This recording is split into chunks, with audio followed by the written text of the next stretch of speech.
تیرا شکر کرتے ہیں دن بھر کی حفاظت کے لیے، اس دیے ہوئے وقت کے لیے جو تو نے ہماری زندگی میں بخشا، کہ ہم اپنے گناہوں کا اقرار کریں، تجھ سے معافی کی طلب کریں۔ تیرا شکر ہے کہ باپ تو نے زندگی کی سانسوں کو برقرار رکھا۔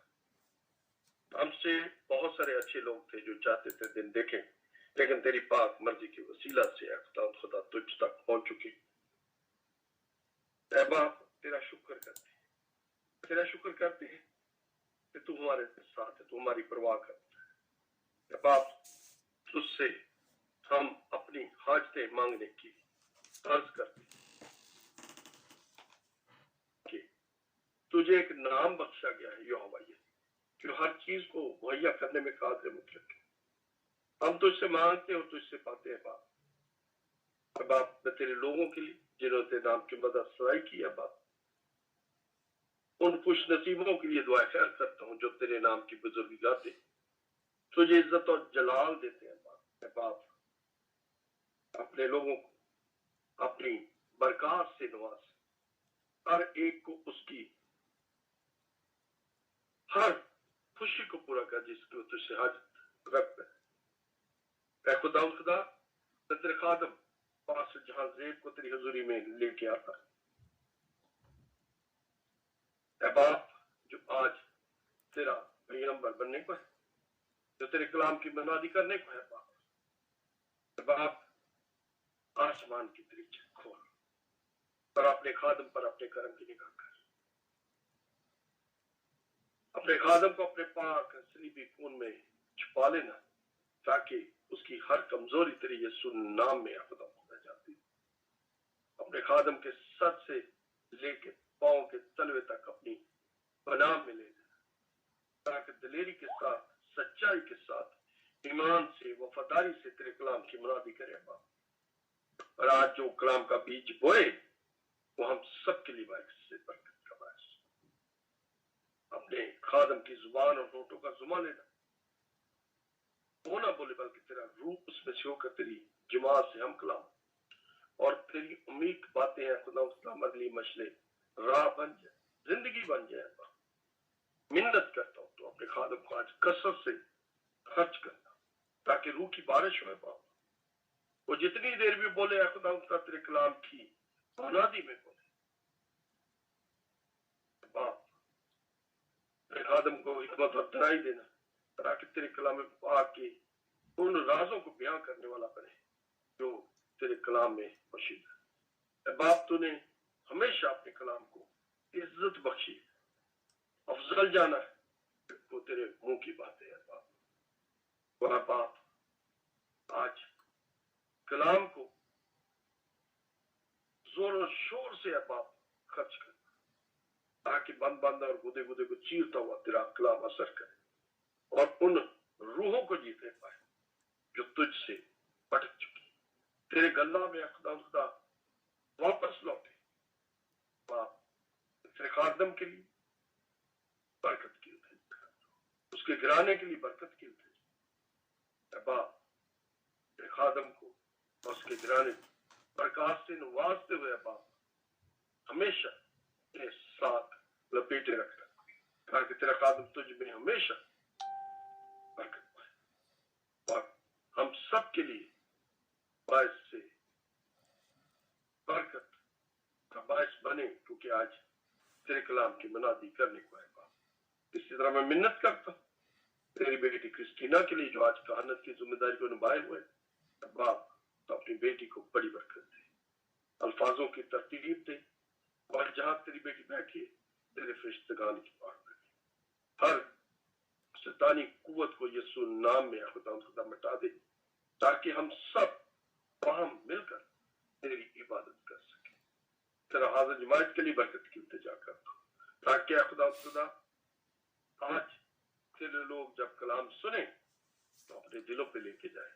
یہ نہ ہو کہ خدا صرف سننے کی حد تک سنیں، باپ توفیق دینا کہ اس کلام کو سمجھے، قبول کریں اور 100 گنا اور 100 گنا پھل لائے۔ سارا جلال، عزت، حشمت صرف اور صرف ہم اپنے